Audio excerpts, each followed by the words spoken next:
Why reading is so important. Leo watched people chat in English, their words flowing like a gentle river. He longed to join in, to express his thoughts clearly and confidently. Yet, a cold dread would seize him every time he considered opening his mouth. "I don't want to make mistakes, but I always do," he'd whisper to himself, the echo of past stumbles haunting his attempts. This fear was his biggest barrier. The memory of mispronounced words and awkward silences burned brightly in his mind. He recalled one instance where he tried to order coffee, and instead of latte, he blurted out something entirely incomprehensible. The barista's confused smile had cemented his resolve to stay silent, convinced that every attempt would only lead to further embarrassment and failure. His vocabulary was a chaotic jumble. He'd spend hours memorizing word lists, only to forget them moments later. Flashcards, apps, notebooks, nothing seemed to stick. The sheer volume of new words felt overwhelming, like trying to catch water with a sieve. He wondered how anyone could possibly retain such a vast lexicon without constant struggle. He often observed others, marveling at their seemingly effortless conversations. How did they string so many complex sentences together? Did they never hesitate? Were they born with this innate ability? He felt like an outsider looking into a vibrant, exclusive club, wishing desperately he knew their secret, their method for mastering such a complex language. One day, he confided in his old literature teacher, Ms. Evelyn, a woman known for her profound wisdom. "Leo," she began softly, "the journey to fluency isn't about avoiding mistakes, but embracing them. Every stumble is a step forward." Her words were a tiny crack in the wall of his self-doubt, a new perspective he hadn't considered. Ms. Evelyn stressed the profound importance of reading. "Why reading is so important, Leo," she explained, "is because it immerses you in the language naturally. You encounter words in context, observe sentence structures, and absorb grammar without explicitly studying rules. It builds an intuitive understanding, a foundation for all other language skills you need to develop." Inspired, Leo started with simple English children's books. He chose stories he loved in his native language, finding their translated versions. The simple narratives were less daunting, and familiar plots helped him infer meaning. Slowly, new words began to appear, not as isolated entities, but as parts of a vivid, engaging world, making the process enjoyable. He discovered that reading wasn't just about understanding the story, it was a powerful tool for remembering words. When he saw a new word, he'd underline it, then try to guess its meaning from the surrounding text. This active engagement made the words stick better than rote memorization ever had. The context was the key. He also started reading aloud. Though hesitant at first, he found that hearing his own voice pronounce the words helped solidify their forms in his mind. He'd stumble, correct himself, and try again, feeling less self-conscious when alone.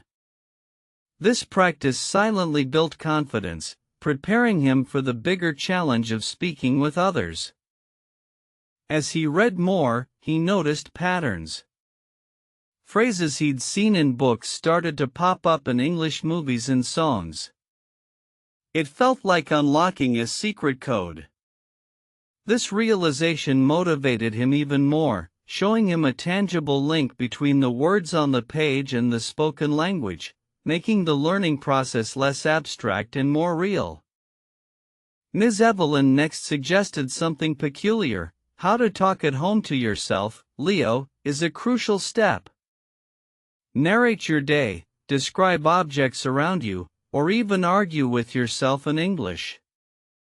It builds fluency by giving you unlimited, no-pressure practice, letting your brain process thoughts directly in the target language without fear of judgment. Leo felt foolish at first, talking to his reflection in the mirror. "This is a lamp," he'd say awkwardly, pointing. "It's bright." But soon, it became less about labels and more about thoughts. He described his breakfast, commented on the weather, or rehearsed imaginary conversations, realizing the power of this private practice. This self-talk, initially uncomfortable, transformed into a powerful tool. He noticed his thoughts began to form directly in English, rather than translating from his native tongue. His brain was getting accustomed to operating within the English framework, speeding up his verbal processing and making his future attempts at actual conversation much smoother and more natural. At home, alone, the fear of making mistakes melted away. There was no one to judge him, no one to laugh. He could stumble, rephrase, and experiment with different expressions freely. This freedom was liberating, allowing him to push the boundaries of his limited vocabulary and grammar without the usual paralyzing anxiety. Eventually, the comfort he found in self-talk gave him a slight nudge towards the next daunting step: how to speak with people. Ms. Evelyn had warned him that private practice was just a bridge. The real test, and the real growth, came from interacting with others, from putting his newly acquired skills into actual, dynamic use. How to take the first step for talking is simple, Ms. Evelyn advised. Start small. Don't aim for a philosophical debate. Ask for directions, order food, or compliment someone's shoes. The goal is to break the silence, to hear your own voice in English in a public setting.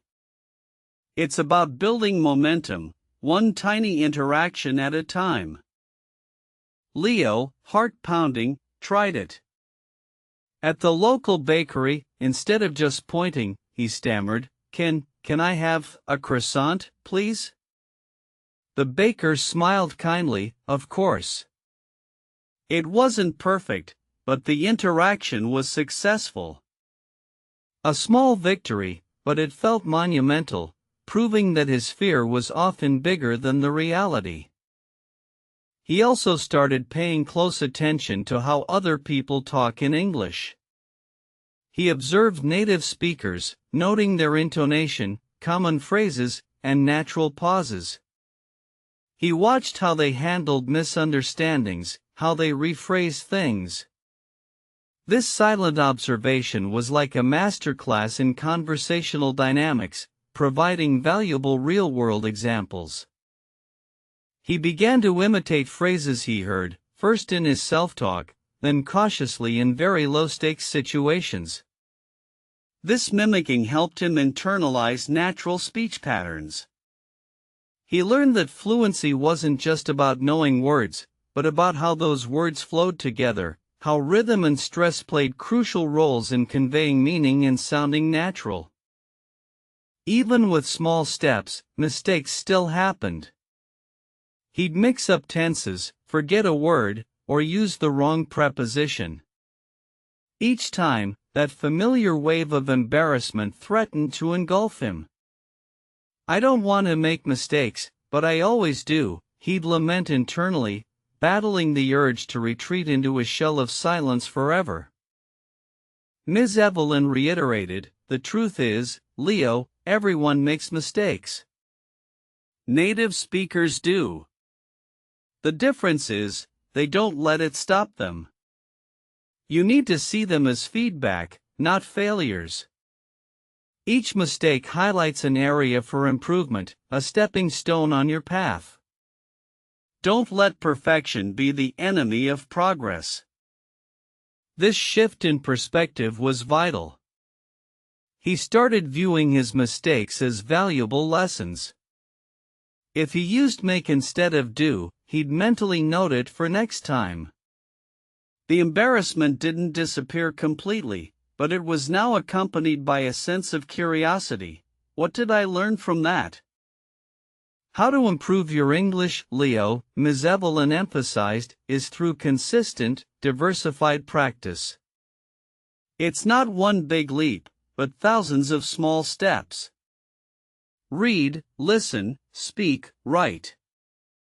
Engage with the language daily, even if it's just for a few minutes. Consistency compounds, leading to remarkable progress over time. For fluency, Ms. Evelyn had specific advice. Read aloud often, she reiterated. It bridges the gap between understanding and producing language. Focus on rhythm and intonation, trying to sound as natural as possible. Don't just read, perform the text. This active engagement trains your mouth and brain to work together seamlessly. Another technique for fluency was shadowing.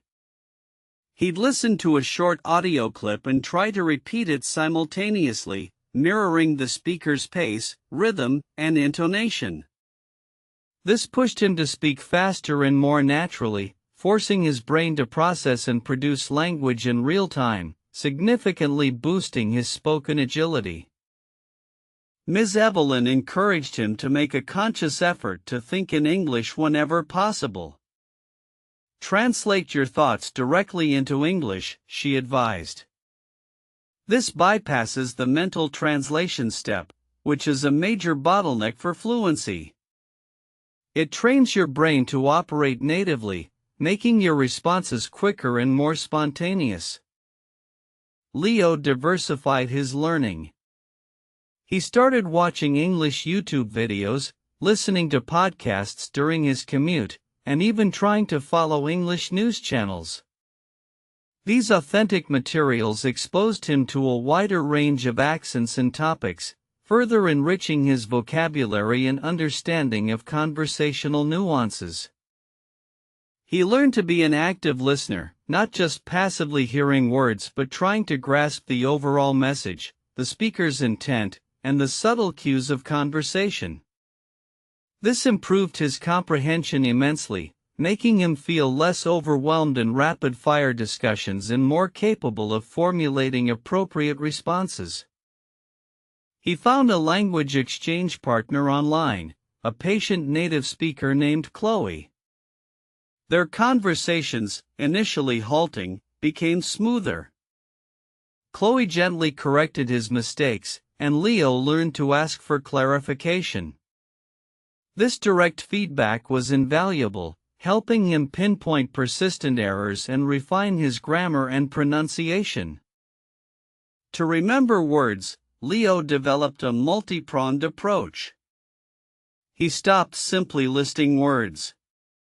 Instead, he started creating sentences with new words, drawing silly pictures associated with them, and using them immediately in his self-talk or with Chloe. Active recall and contextual usage were far more effective than passive memorization, cementing them in his memory. Whenever he learned a new word, he'd make a mental note to use it at least 3 times that day, either in his self-talk, writing, or actual conversation. This active application forced his brain to process and integrate the word into his active vocabulary, preventing it from fading away into the forgotten abyss of passive knowledge. Every small victory fueled his confidence. Successfully ordering at a restaurant, understanding a movie without subtitles, holding a short conversation, each step chipped away at his anxiety. He realized that confidence wasn't something you waited for, it was something you built brick by brick, through consistent effort and tangible achievements. The nagging thought of "I don't want to make mistakes but I always do" gradually transformed. He now saw mistakes not as personal failings, but as essential data points. They told him where he needed to focus, what grammar rule he hadn't fully grasped, or which pronunciation needed more practice. They became his guides. He understood that true fluency wasn't about speaking perfectly, without any errors. It was about speaking smoothly, effectively communicating ideas, and being understood. It was about the flow, the rhythm, and the confidence to express oneself, even if imperfectly. The goal was connection, not flawless grammatical execution. How to Talk in English, Ms. Evelyn concluded, is really about bringing all these elements together. It's about reading widely to build vocabulary and understanding, practicing self-talk to gain confidence and speed, observing others for natural patterns, and taking small, consistent steps to interact. It's a holistic approach. Leo's daily routine now naturally incorporated English. He started his day by reading an English article, spent his commute listening to a podcast, practiced self-talk while doing chores, and ended with a quick chat with Chloe or watching an English TV show. English wasn't a chore, it was an integrated part of his life. He realized that improving English was an ongoing journey, not a destination. There would always be new words to learn, new nuances to grasp, and new situations to navigate. But the initial fear had been replaced by a genuine curiosity and enjoyment of the process, a desire to keep exploring and growing. Looking back, Leo was astonished by his own progress. He remembered the shy boy who couldn't even order a croissant. Now, he could hold complex discussions, laugh at jokes, and even dream in English sometimes. The transformation was profound, a testament to the power of persistent effort and a positive mindset. He understood that a critical component was believing in himself. The negative internal monologue, "I don't want to make mistakes but I always do," had been the real enemy. Once he silenced that voice and embraced the learning process, the path forward became clear and less daunting, almost enjoyable. Now, when he saw others struggling, he'd share his story. He'd emphasize why reading is so important, because it's effortless immersion. How to remember words. Use them, don't just list them. How to talk at home to yourself. It's your personal safe space for practice. Every step counts. He truly wanted to help. He would always reiterate the first step. Don't wait for perfection, he'd advise. Just say hello in English to a stranger, or ask for the time. It doesn't have to be a grand speech. The first step is simply to open your mouth and let sound come out. That initial hurdle is the biggest. And pay attention to how other people talk in English, he'd suggest. Not to compare yourself, but to learn. Listen to their rhythm, their tone, their common expressions. You'll pick up so much naturally, like a child learning its first language, by simply observing and absorbing. It's fascinating. How to improve your English is simple, he'd say, but not easy. Consistency is king. Don't look for magic tricks. Look for daily engagement. Make English a part of your life, not just a subject you study. Watch movies, listen to music, read articles, talk to yourself, find a partner. Immerse yourself. And for fluency, he'd add, it's about training your mouth and your brain to work quickly. Shadowing, reading aloud with expression, thinking in English, these are powerful tools. Don't translate in your head. Try to form thoughts directly in English. It's like building new neural pathways for faster processing. So, how to talk in English, he'd summarize. It's a combination of courage and consistent practice. Don't be afraid to make mistakes, they are your best teachers. Start small, build momentum, embrace the process, and enjoy the journey. The world opens up when you can truly communicate. The greatest reward for Leo wasn't just speaking English, but the connections he made. He could now understand different cultures, share his own stories, and connect with people from all corners of the globe. The language was a bridge, transforming his world from isolated to interconnected and vibrant. His journey from being paralyzed by fear to speaking with confidence was a testament to his perseverance. The initial dread of "I don't want to make mistakes" had morphed into the freedom of "it's okay to make mistakes, as long as I learn." This shift in mindset was truly revolutionary. He understood now that the path to mastery was inherently imperfect. There would be missteps, awkward moments, and times of frustration. But these were all part of the beautiful learning process. Embracing this imperfection allowed him to relax and enjoy the journey, rather than striving for an unattainable ideal. It wasn't just about vocabulary and grammar anymore.